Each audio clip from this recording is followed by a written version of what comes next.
El Salmo 50. Muy bien, entonces vamos a mantener abiertas nuestras Biblias en el Salmo 50. Así es que vamos a entrar de lleno a la meditación de la palabra de nuestro Dios. El Salmo 118, versículo 24 dice: este es el día que hizo Jehová, nos gozaremos y alegraremos en él. Así es que vamos a disfrutar este tiempo de estar juntos, aunque ya pues el día ha avanzado, ya nos estamos acercando ya al final de este día, pero vamos a todavía a gozarnos, vamos a disfrutar de este tiempo que el Señor nos da y especialmente al meditar en su palabra. Bueno, solamente para recordar lo que vimos la semana pasada, no olvidemos que el título del Salmo, el título que hemos puesto a este Salmo se llama Dios rompe su silencio. ¿Por qué este título? Porque Dios hace un llamado a su pueblo, especialmente a su pueblo. Aunque los primeros versículos es un llamado para toda la gente, es un llamado universal a todo el mundo. Sin embargo, en el desarrollo del Salmo, el Señor coloca su atención primeramente en su pueblo. Y la Biblia dice claramente, y lo dice en la segunda carta del apóstol Pedro, que primera carta del apóstol Pedro, dice que el juicio comenzará primeramente por la casa de Dios. Entonces, como hijos de Dios, como pueblo suyo, tarde o temprano el Señor nos va a hacer un llamado para confrontarnos acerca de nuestra relación con Él. Y en este salmo que acabamos o que vimos la semana pasada, encontramos dos asuntos que son relevantes. Primeramente, el hecho de que Dios hace el llamado, pero hay dos asuntos muy importantes que tienen que ver con su pueblo. Y uno tiene que ver con el asunto de la religiosidad. No olvidemos que Israel había caído en una situación de rutina, de frialdad hacia Dios, en donde los sacrificios, las ofrendas, la adoración, se había convertido en algo insípido, en algo sin atractivo, en algo sin que fuera en una relación correcta con Dios. Y ese problema nosotros mismos podemos experimentarlo, o podemos caer, mejor dicho, caer en esa situación. La iglesia de Éfeso, en el capítulo 2 de Apocalipsis, el Señor le hace un reclamo y le dice: tengo algo contra ti, que has dejado tu primer amor. Y entonces puede ser esa situación. Puede llegar el momento en que nos enfriemos espiritualmente, en donde ya no le pongamos tanta atención a nuestra relación con Dios, que ya no la disfrutemos, que cantamos porque cantamos, que evangelizamos porque evangelizamos, que le adoramos porque tenemos que adorarle, pero ya no es con la calidez, ya no es con el entusiasmo, ya no es con el amor que debe ser, porque nos hemos vuelto rutinarios, ¿sí? Entonces ese es un gran problema y eso es lo que había caído Israel, porque los sacrificios, las fiestas, lo que ellos hacían para Dios, ya no lo tomaban tan a pecho, ya no lo disfrutaban, ya no gozaban de la presencia de Dios. Y entonces ese es el problema. Entonces eso es lo que vimos la semana pasada. Pero ahora vamos a ver el siguiente problema. El siguiente problema es el problema de la hipocresía, es decir, la falsedad. Llegar al punto de que pensamos que estamos haciendo bien las cosas, pero no lo estamos haciendo. Y vamos aquí a avanzar. Les voy a adelantar aquí las transparencias, porque vamos a llegar aquí a este asunto. Vamos a los versículos del 7 al 15, por favor. Estamos en el Salmo 50, versículos desde el 7 hasta el 15. Fíjense bien, hermanos, lo que dice este pasaje. Vamos a leerlo todos juntos. Del 7 al 15. Dice así: oye, pueblo mío, y hablaré. Escucha, oh Israel, y testificaré contra ti. Yo soy Dios, el Dios tuyo. No te reprenderé por tus sacrificios, ni por tus holocaustos que están continuamente delante de mí. No tomaré de tu casa becerros, ni machos cabríos de tus apriscos, porque mía es toda bestia del bosque, y los millares de animales en los collados. Conozco a todas las aves de los montes, y todo lo que se mueve en los campos me pertenece. Si yo tuviese hambre, no te lo diría a ti, porque mío es el mundo y su plenitud. ¿He de comer yo carne de toros o de beber sangre de machos cabríos? Sacrifica a Dios alabanza y paga tus votos. E invócame en el día de la angustia y te libraré y tú me honrarás. Pero al malo dijo Dios, ¿qué tienes tú que hablar de mis leyes y qué tomar mi pacto en tu boca? Pues tú aborreces la corrección y echas a tu espalda mis palabras. Si veías al ladrón, tú corrías con él y con adúlteros era tu parte. Tu boca metías en mal y tu lengua componía engaño. Tomaba asiento y hablaba contra su hermano. Contra el hijo de su madre ponía blasfemia. Estas cosas hiciste y yo he callado. Pensabas que de cierto sería yo como tú, pero te reprenderé y las pondré delante de tus ojos. Entended ahora esto, los que os olvidáis de Dios, no sea que os despedace y no haya quien libre. El que sacrifica alabanza me honrará, y el que ordenare su camino le mostraré la salvación de Dios. Veamos en esto. Leímos hasta el final, hasta el versículo 23, era del 7 al 15, pero fíjense bien, aquí hay una cosa muy especial. En el versículo 7, Dios le está diciendo a Israel que no iba a juzgarlo, no iba a juzgarlo solamente por los sacrificios, sino lo iba a juzgar por la manera como estaban sacrificando, porque era una manera no correcta lo que estaba haciendo. Y en este versículo 7 dice, oye pueblo mío y hablaré, escucha, oh Israel, y testificaré contra ti, yo soy Dios, el Dios tuyo. Es decir, recuerda quién soy. Recuerda que yo soy la persona que te hizo y además tú eres mi siervo, yo te escogí, yo te elegí y eso debemos de recordar. A veces pensamos que, bueno, ya soy cristiano, ya sé que voy al cielo, Dios me bendice, Dios me ayuda y como que lo tomamos de una manera así muy tranquila, pero debemos de tener mucho cuidado. Bien, ahí está el asunto de la religiosidad. Ahora vamos adelante. Vamos a avanzar al asunto que nos toca en esta tarde. Bien, ahí están los versículos. Vamos a ver aquí. Pasa esta situación en un momento dado. ¿Le cae bien la persona que actúa de esa manera? No, ¿verdad? No, a nadie le cae bien una persona que sea falsa, ¿no? Que sea como sea, ¿no? Aunque tal vez sea enojona, aunque sea una persona testaruda, aunque sea una persona irritable, pero que sea como sea, ¿no? Tal como es, pero que no dé una doble cara, porque eso no puede ser. Es decir, eso se ve mal, ¿sí? Y la palabra hipocresía es una palabra griega y se utilizaba en el teatro griego. Voy a usar la palabra tal como se menciona en el teatro griego. Los hipócritas eran actores. O sea, era una palabra, vamos a poner así, era una palabra buena, como los actores de Hollywood.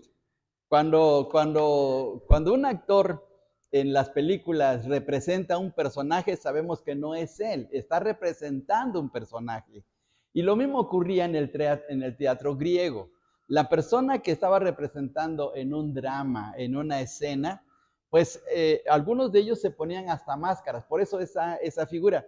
Y se les llamaba así, se les llamaba hipócritas, pero en un sentido, vamos a decir, artístico, no en el sentido malo. Pero esa palabra llegó a ser mala porque representamos a veces algo que no somos. Y entonces ahí está el problema. El Señor Jesús en el capítulo 23 de Mateo criticó mucho la situación de los fariseos, que ellos se creían muy santos, se creían muy rectos, muy guardadores de la ley, cuando en realidad no lo era. Y entonces los criticó de una manera muy fuerte, y fue que el Señor utilizó mucho esta palabra allí en el capítulo 23 del Evangelio de Mateo para criticar la situación en que estaban viviendo esos fariseos. Bien, ahora vamos a ver esta situación. Bien, veamos lo que dice aquí en esta transparencia. Una señal de hipocresía es no poner en práctica la palabra de Dios y esperar que otros lo hagan. Ese es siempre un problema muy especial dentro de la vida cristiana, dentro de las iglesias, que a veces se exige a otros que hagan lo que nosotros no lo estamos realizando, ¿sí? Dice, a pesar de que esta conducta conlleva consecuencias negativas. En 1 Juan 2:9 se establece, el que dice que está en luz y aborrece a su hermano, ¿está en qué? Está en tinieblas, está en tinieblas. Entonces ahí está el problema de la falsedad, porque exige de otros que vivan bien, pero él no lo hace. A otros los critica, al otro los malvé, pero él está actuando también mal. Entonces, ese es el serio problema que está mencionando aquí el texto. Ahora, el Salmo 50:17 lo descubre, pues tú aborreces la corrección y echas a tu espalda mis palabras. O sea, se cree muy religioso, se cree muy cercano a Dios, pero en realidad no es cierto. Por favor, vamos a regresar al Salmo 50. Versículo 16. Versículo 16. Dice de la siguiente manera. Pero al malo dijo Dios, ¿qué tienes tú que hablar de mis leyes? Miren, ahora, el malo aquí no es un malo de la calle, por decir así. No es un malo inconverso, no es un malo que está fuera del pueblo de Dios. No, aquí el malo es alguien que está dentro del pueblo de Dios, pero se cree que está haciendo bien las cosas, pero no es cierto. Ese es el problema. Dice otra vez el versículo 16, pero al malo dijo Dios, ¿qué tienes tú que hablar de mis leyes y qué tomar mi pacto en tu boca? Entonces, quiere decir que conocía de las leyes de Dios, conocía del pacto con Dios, tenía una relación con Dios, pero no lo vivía de la manera correcta, ¿sí? Entonces, ese es el serio problema de la falsedad de vida que está mencionando aquí el Señor. Lo que el Señor quería es que se viviera honestamente, con sinceridad, que se abriera el corazón tal cual es la persona, ¿sí? Todos tenemos dificultades, todos caemos en un momento dado, no somos perfectos, tenemos debilidades, pero que seamos tal cual somos, pero no dar una doble imagen, no vivir en una situación de falsedad, como lo está diciendo aquí el Salmo. Entonces, ahí está el problema. Fíjense bien. Ahora, aquí está lo que acabamos de leer en el versículo 16. Observaciones aquí en este pasaje. En el contexto del Salmo, el malo es un miembro del pueblo de Israel. El versículo 16 hace notar que ese miembro conocía la ley y era parte del pacto con Dios. Sin embargo, hace uso de la ley, pero no vivía conforme a la ley. Más bien viola la ley.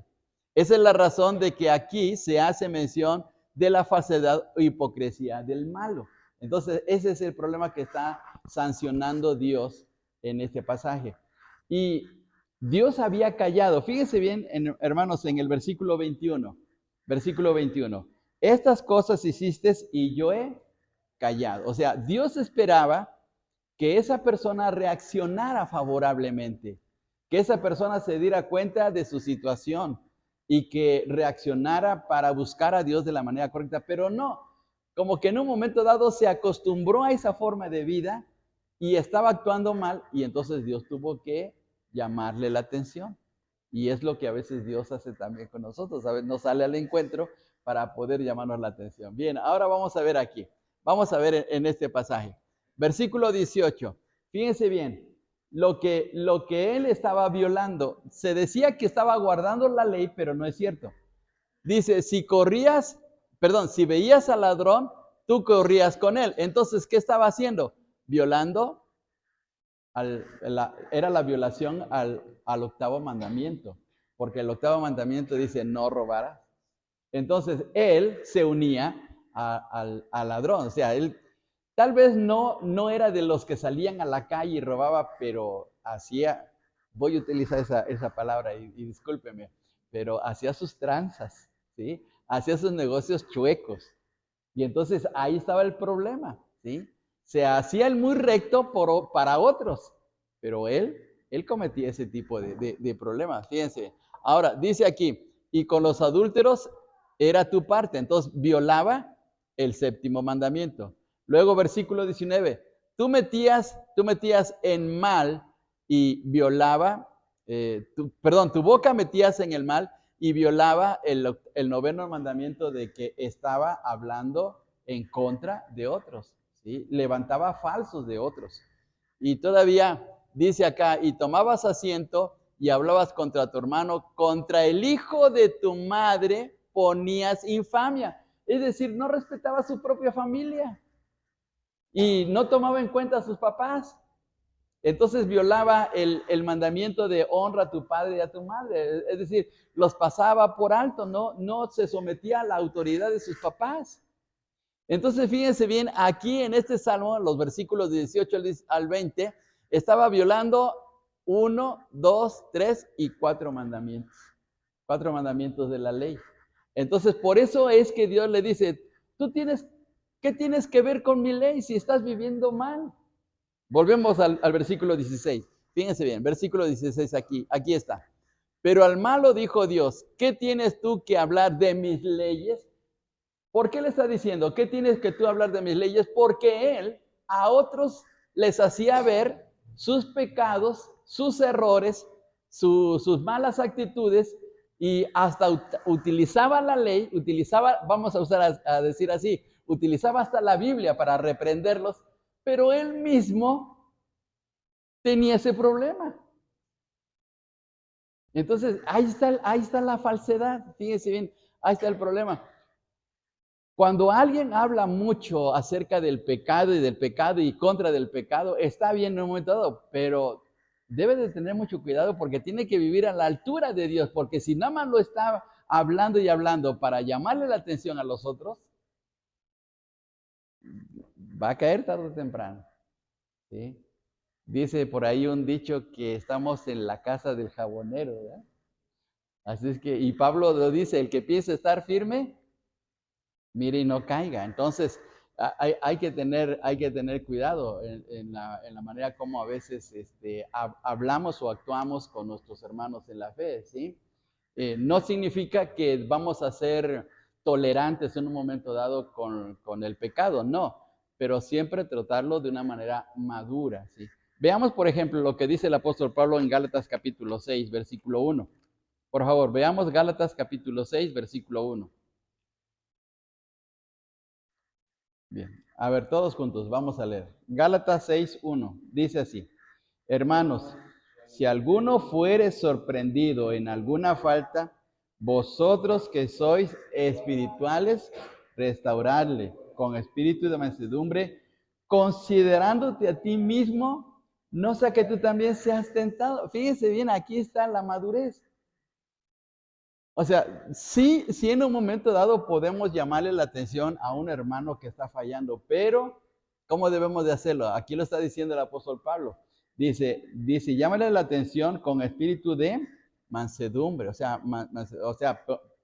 piensa, le estás llamando la atención a tu hermano, pero ten cuidado porque un día te va a pasar lo mismo, ¿sí? Vas a caer y entonces, ¿en qué posición vas a quedar? Vas a quedar en ridículo. O hasta se van a burlar de ti porque le estás llamando la atención y después tú vas a cometer lo mismo. Entonces, por eso aquí dice el apóstol Pablo, si alguno fuere sorprendido en alguna falta, vosotros que sois espirituales, restauradle, pero con espíritu de mansedumbre, considerándote a ti mismo, no sea que tú también seas tentado. Entonces, fíjense bien aquí cómo nos habla la palabra de nuestro Dios, porque debemos de tener mucho cuidado. Vuelvo a repetir, no significa que debemos de pasar por alto el pecado de alguien, no, pero siempre hacerlo de la manera correcta y cuidándonos para que de esta manera no nos pase lo mismo. Bien, entonces ese era el problema de la falsedad. Fíjense bien, ahora aquí, veamos la solución que Dios pone aquí en este salmo es que va a haber disciplina y consejo. Dice, pero te reprenderé y las pondré delante de tus ojos. Va a poner su ley delante de sus ojos. Y la manera como Dios nos habla al corazón y nos hace volver otra vez al camino es que Él nos disciplina para que hagamos bien las cosas. Hay hermanos o hay gente que luego dice que Dios no nos castiga, pero la Biblia claramente dice que sí, porque al que ama, castiga. Voy a pedirles por favor que vayamos hasta la carta a los Hebreos, porque hay quienes dicen, no, Dios no me castiga, es mi pecado me castiga. Bueno, sí, el pecado trae consecuencias, pero Dios también actúa, ¿sí? Por favor, vayamos aquí a la carta a los Hebreos en el capítulo 12. Dice de la siguiente manera. A ver, vamos a leer, por favor, el versículo 6 no, 5 y 6, por favor, del capítulo 12 de Hebreos. Todos juntos. Y habéis ya olvidado la exhortación que como a hijos se os dirige diciendo, Hijo mío, no menosprecies la disciplina del Señor, ni desmayes cuando eres reprendido por Él, porque el Señor al que ama, disciplina y azota a todo aquel que recibe por hijo. Entonces, ¿Dios nos castiga o no nos castiga? Sí. Entonces, hay quienes dicen, es que es su pecado que lo está castigando. Bueno, el pecado sí trae consecuencias, pero Dios también actúa. ¿Por qué? ¿Por qué Dios actúa? Porque somos sus hijos. Y si un papá no castiga a su hijo, ¿qué ocurre? Castigar no significa que le va a dar sus chanclazos cada rato o sus varazos, no. Hay diferentes formas de disciplinar o de castigar, ¿no? No significa, ahora con la ley antichancla que está imperando, hay que tener cuidado, pero hay muchas maneras de poder llamar la atención a los hijos, ¿sí? Pero como padres tenemos que hacerlo. Proverbios dice que el hijo consentido avergüenza al padre, ¿sí?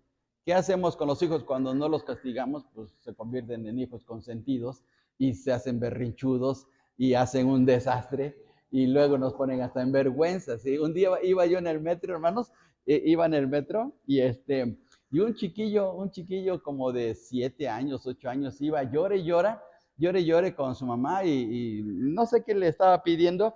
Y resulta que se tira en el piso y empieza a hacer sus pataletas el chamaco. Y yo estaba pensando, "Oh, que fuera mi hijo para ponerle un algo, ¿no? Un algo para calmarlo, porque no, o sea, ahí está el problema cuando se va a los extremos, o sea, este, ni ser tan duros, pero tampoco ni ser tan blandos, ¿no? Hay hay un consejo chino que dice que cuando se discipline al hijo, hay que tener una vara en la mano, en una mano, una vara y en la otra una manzana. ¿Qué es lo que quiere decir este consejo chino? Que disciplínalo, pero trátalo con amor, ¿sí? Entonces, no hacerlo de una manera dura, ¿sí? O sea, tiene que recibir su castigo. Porque luego, fíjense bien, ahí está el problema a veces de cómo nos disciplinamos a nuestros hijos.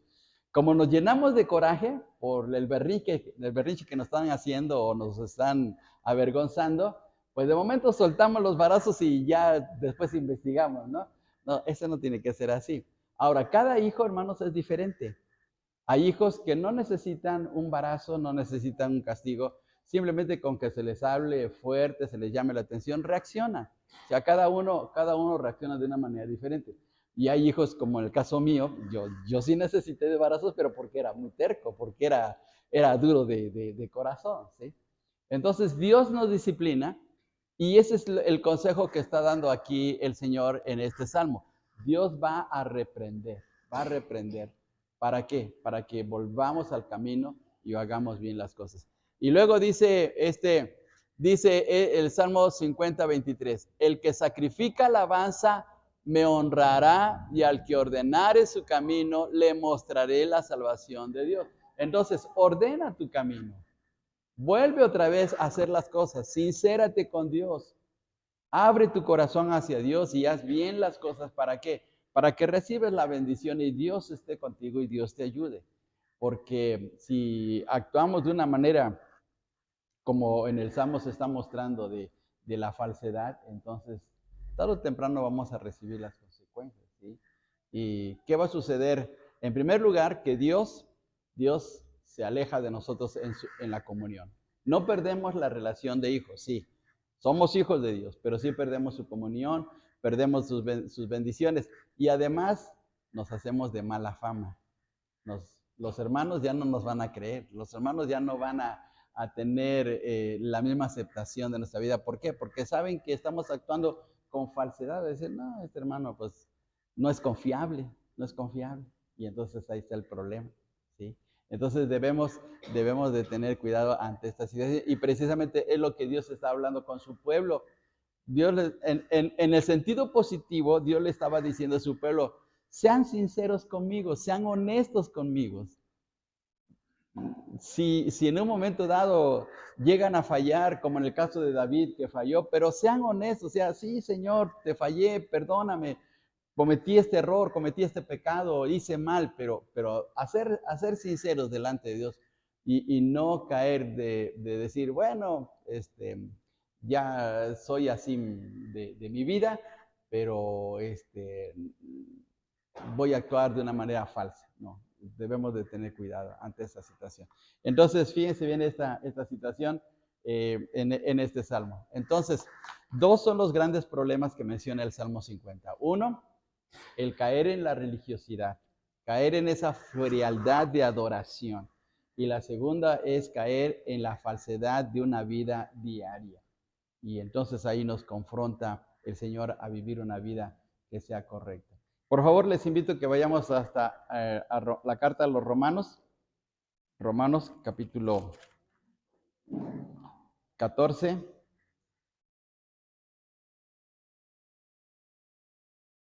Romanos 14, versículo 1.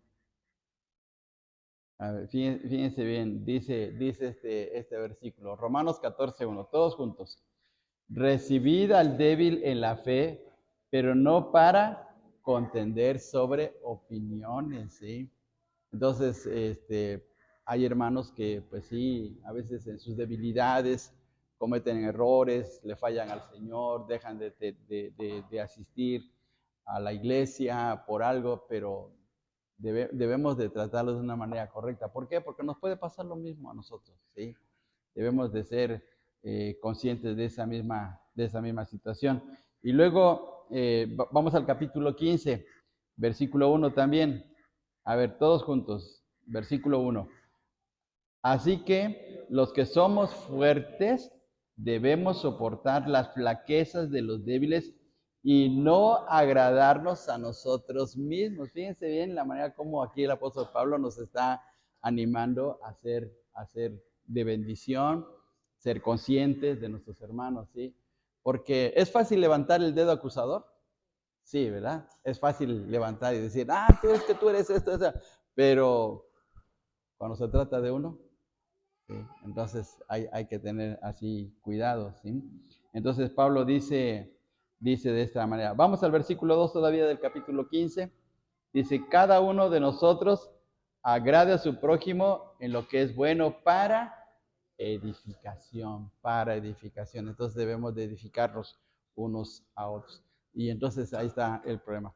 Volvemos otra vez a repetir. El Señor Jesús criticó mucho a los fariseos precisamente por esa situación, porque decían vivir una vida que realmente no llevaban, ¿sí?